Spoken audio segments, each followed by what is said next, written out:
Miyam kita mukta ngasi ki topik Bosem na textbook matam Chana Phanghangadouribara haibi wahang ama thole Bosem Board of Secondary Education Manipur ne maruina swaida textbook matam Chana Phanghangadouribara haibi wahang skai di tholke da maruina class 1 to 8 se free textbook provide tawe board ki makai degi adugo matam chabai question lai si kari dai no hara kanda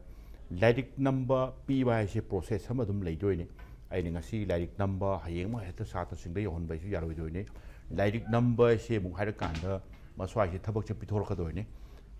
maruina phamam da printing press ham da pithor ka doi ne board na committee se ma kanda masigi chap chaba tender se kamai pi gani haiba magi system ama chap chan lejaba phibam ne tawrakanda pirakanda tender loire tender pi gre wa order pi hara kanda printing press tuna any company mi makha da lejaba printing press tu nam kan sinarakpa lai to board na satra singda mahi roi singda yaholakpada matam chaba haibi question am thole si kai no da sum akon sum ta jab da maruina sahi amagi round about October so November so dagi maruina hawrakanda printing processing kari sing se aduga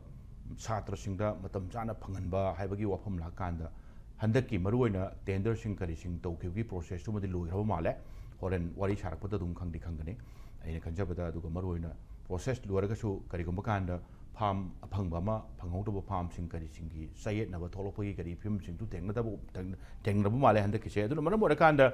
chatra amasung chatra singi organization singi maikai dagi laisi lady film sida matam jana bu chatra singda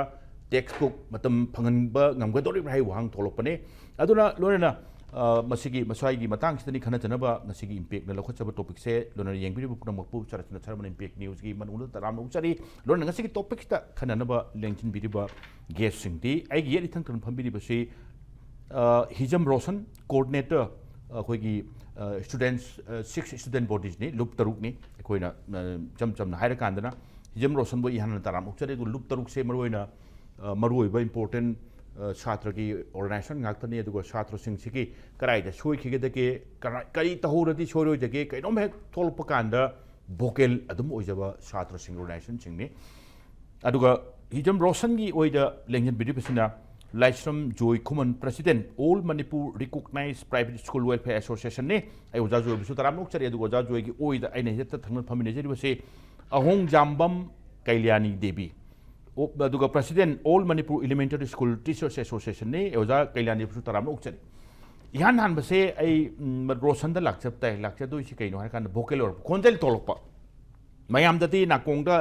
yorokpa si kaidi yorok to no har kan da chatra singda matam chana textbook phanganba ngamgodro wahang ihan nan tolpa kan se swai wahang se chatra singi loop lejari loop singsidai tholka doni adordi loop singda matam chana phangangadoribra phanganba ngamgodoribra hai wahang se kaidagi lakpno se Roshan da ihan nan tap tai Roshan please take your time maktada impact TV bi yingbiriba khwai kunam khwai khudimakpu amadi impact TV gi lingsin biri khudimakpu kai khuna bujari rang se khoi mahir loop tarukna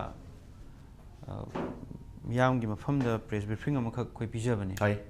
masida khoina thamgiba point sing hairgadi khoi gi Manipur government gi makha da leiba Board of Secondary Education Manipur na prescribe to larik haip tare mathang session gi academic session 26 ki oina khoi gi laik sing asi phangaroidra haiba gi mi paiba ma ekhoi da phaurak ba haurak pane masi kari gi phaurak pano hai kanda moi board ki khoi gi laik ki namna ba process ma tor kuma tamda si haiba si di like si namga do si na namduni paper na masi Manipur du se available oil leiba sunate mapalam da gi lawgo do bane madada board ki magi lebam thokpa magi proceeding di moi dum tawjaram gani khai madugi matungina tender thadana ba khona baduna adu laikra khasu aduda phangog da baduna ma thamgrasi madugi chayena ba khar laibasin maram orakana case tawgo khotpa du da lom tana re khodi mangna madu regadi case tawna ba habasidi dum pending da kadum numit kharani dum lawtha ga doini masida khoina larik phangaroidra haibagi chingna ba makhoida phaw hawrakpane ba masi athu matam da khoi Manipur lenga amadi Board of Secondary Education Manipur na masi solution lama poro haibane ba khoi mahir loop tarung thamjabase manung da asma khoi gi tender tawba lali or chumi adu tawada tawdudi khoi adwai de khoi changsaning de masi kota karida charkhra potni mai court ki board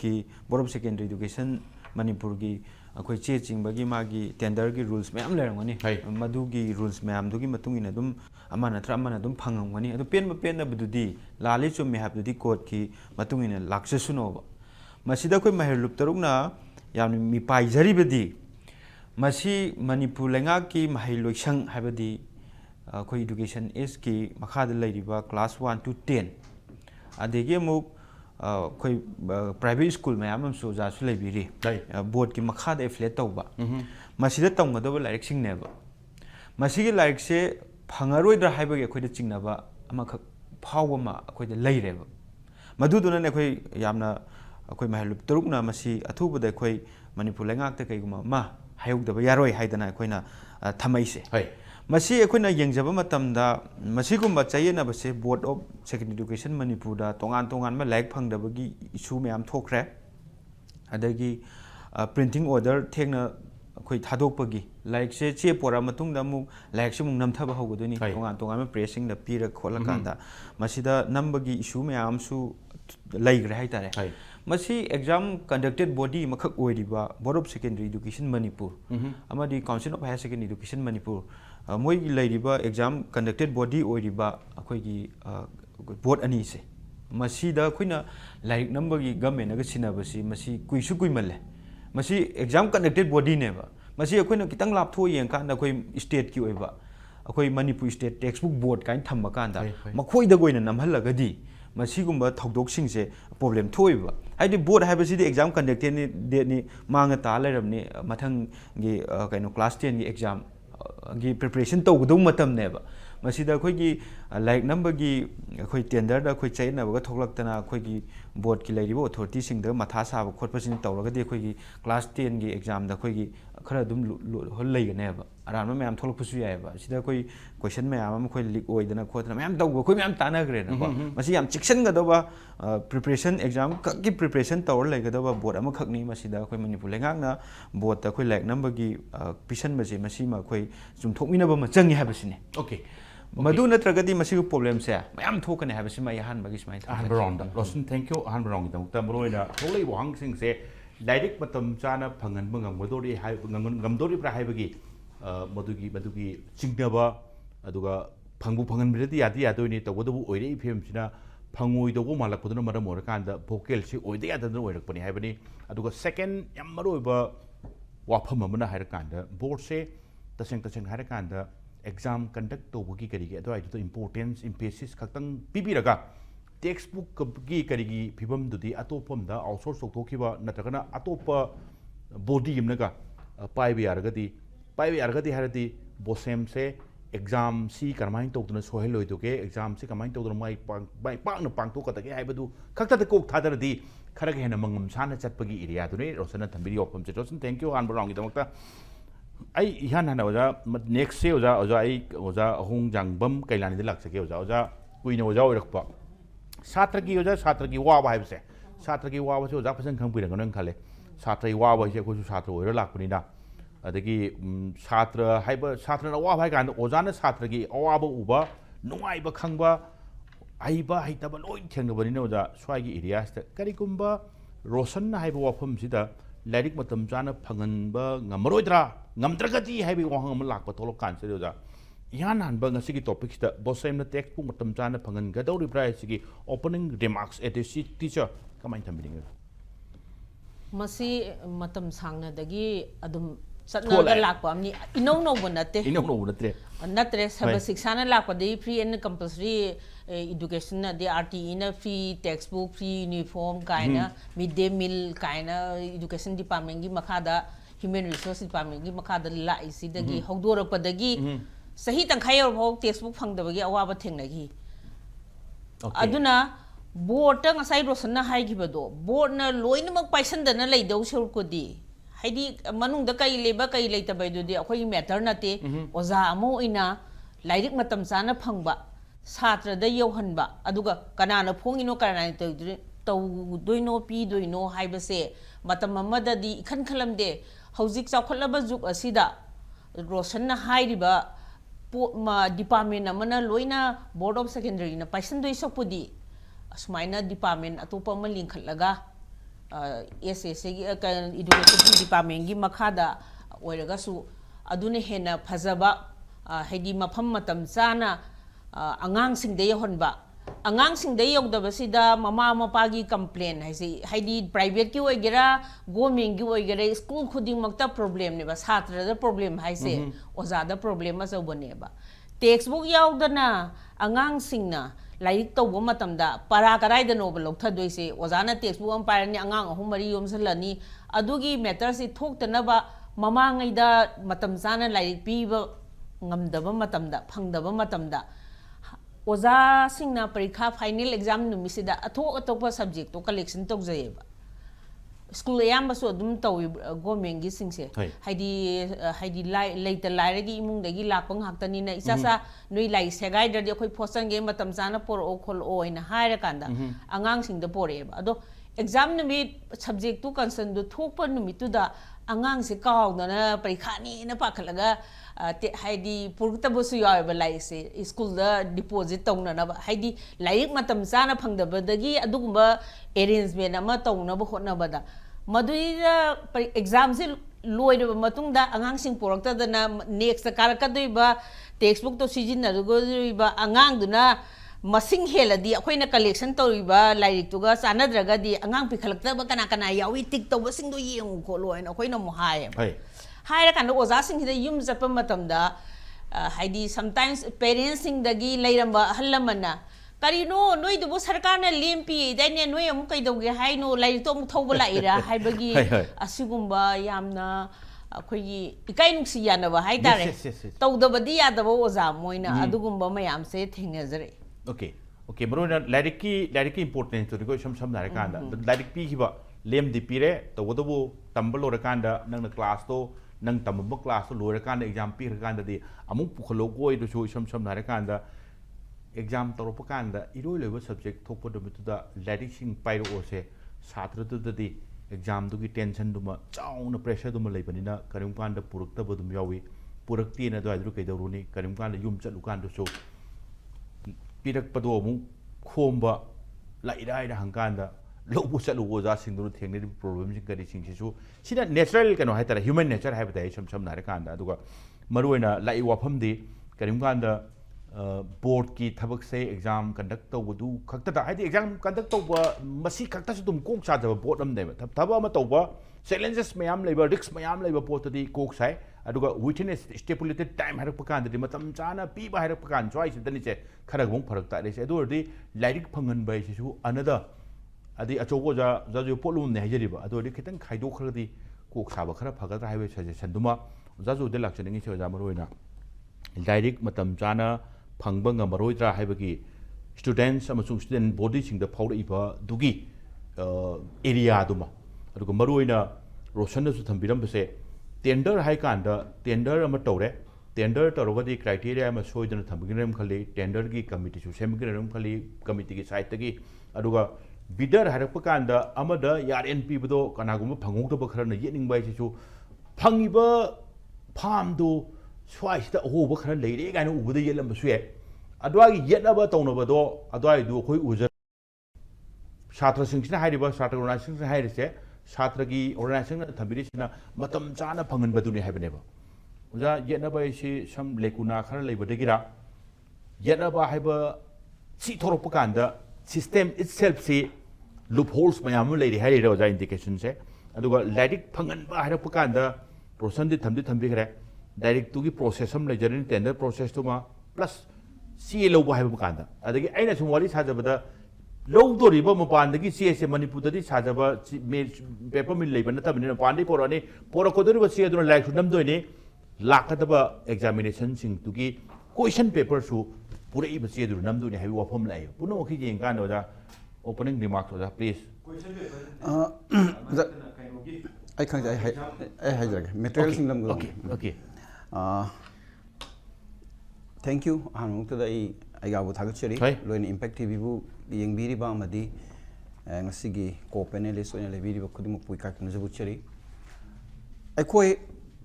yamna fajaba yamna matang chaba topic ama akhoi student body singsina ubira kanda puthorokpa khanna hongnabagi tanja ama puthorokpa se akhoi khudimaki leru fabane na khanse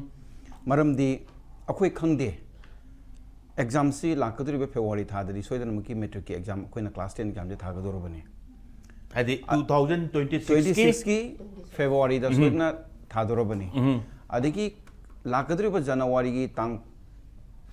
January gi ahan ba chayun आई 2026 की जनवरी की आन बचे उनकी अकोई अनोब session होदना lake लेसु तंबा अमु होगदोर बने हाइगा हाइदिबा मयाम सिंग असि याम नकना लेइरबा schedule ngaktani on han hojik nang leiriba schedule sing siga mari leinaba pot amane bang se khoina puthoga nainari se maramdi parekha ama to ba se parekha to sangiba material sing yaudana parekha to bu yaroi akoi class ama anoba session ama horok ba si angang singduna makoina khangjagadriba makoina haijagadriba amri tak tambigadriba da khwaidagi maruina changiba posak ama haitaragadi lyric sini hairiba lyric si yaudragadi angang singduna karmaina lyric tamgani aduna hairiba yamna maruba posak ani sigi leiriba problem aduni khoina ngasi naina gadori se maramdi akoi hojik board si matamda akoi irang si sai kudingi borsi irang thokta balaite amagi oro amai ta thoi mamang da koi teksu matam chana phangdabadegi abdegi moi makhum masin nuaina dabagi adum borsi irang adum thoi ona khoi yam nuaite maramdi manipur borsi khodi yam nuksijai maramdi ngasi manipur bot na loriba thodang amadi mana magi responsibilities ekoi society da yam chawna lebagum akoi dum mayam unari tasengbadi textbook haiba posak sidi magi develop amadi madubu puthona bukhona ba haiba city state council of education research training center akoi SCRT na daita logjaga bane hai adubu manipur ki tongan bab kari gumba khara dagi amadi SCRT ki ason ba khara na maram orakanda textbook nambagi thodang si akoi board sinabani amadi board na logi bane asmain torokanda akoi matam khari mamangdi hona ngasi phawbudi akoi board na masigi namthok namsingi responsibility se makoina lawraga lakbane aduna hojik yamna luri basi akoi namga doriba lyric asigi chesi phangdragadi akoi acho problem amane aduna masigi chesi namna nogi damukta ayama matamda akoi October manda masigi tender thadana rakanda madui kana ato farm mayam kaurakanda khwaidigi lowest suba bidder da pira kanda hairiba lyric number amari tonga to machigi supply si makoina tobane an handak October manung sida I tender si tawgi hena khali board ki su matam kaidana adubu hairiba tender duda kari gumba technically mo yanadaba leibanara natragana kari karamba makoida kari leinabano akoi khangde ana makoi masen gi marakta yangaraktabana maram oirakanda akoi hojikti ngasai tender aduda yaukiba makoi masen gi marakta akoi hojikti case tongnarakanda masigi yamna athu matamna tawgadaba masigi thabakse thingjilaga leibadona ure aduna masi makoi masen gi yanadaba port kharana ngasi di society amadi ngasi gi education sector da achoba chaurba mangzaba port ama lakadra haibaduneba student organization ngasi chingnajadana masi discussion tongnabagi room ama puthropase ai madumaina nena khanje aduna masi hojik akoi manipur da leriba maruina education sibu nungsibi ba mipung khudimana masi akoi amuktang miyeng samina ba amadi ngasi akoi proper government am later to governor in council da lebiriba tongan mari leina ba officers sina masida akoi miyeng changbisin ba ama mathok ta hena khanje maramdi kaino hai matamda akoi yam nakaba matam sida hojik phawbada akoi gi lyric textbook si karmaina puthokani karmaina develop togani haibagi port ta khana naina badi natana akoi gi namna nabagi material ki matang sida makoi masin yanada bana maram orakanda akoi ja so problem makoi da create holle seng haragadi akoi manipur gi ngasi putho iba akoi gi nami ba textbook se maikai khuding degi dum hai masi yam low quality oiba adum textbook amane na akoi na hai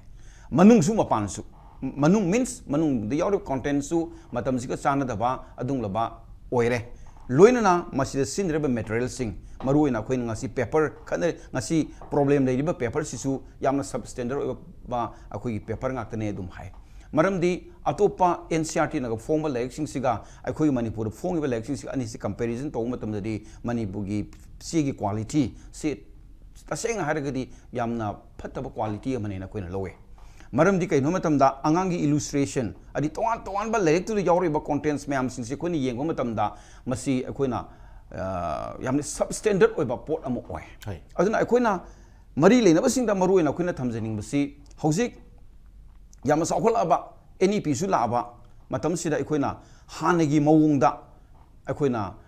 lyric नंबरगी style से मसी सुम तौदना लेरगदी अखोइदसु अखोइ अंगांगसिंगदसु मसी अचौ setback अमा सोना लाकने हेनेना खंजे अदुना ngसाई tender तौबिरिबा अमदि बोटना टेंडर तोरक मतमदसु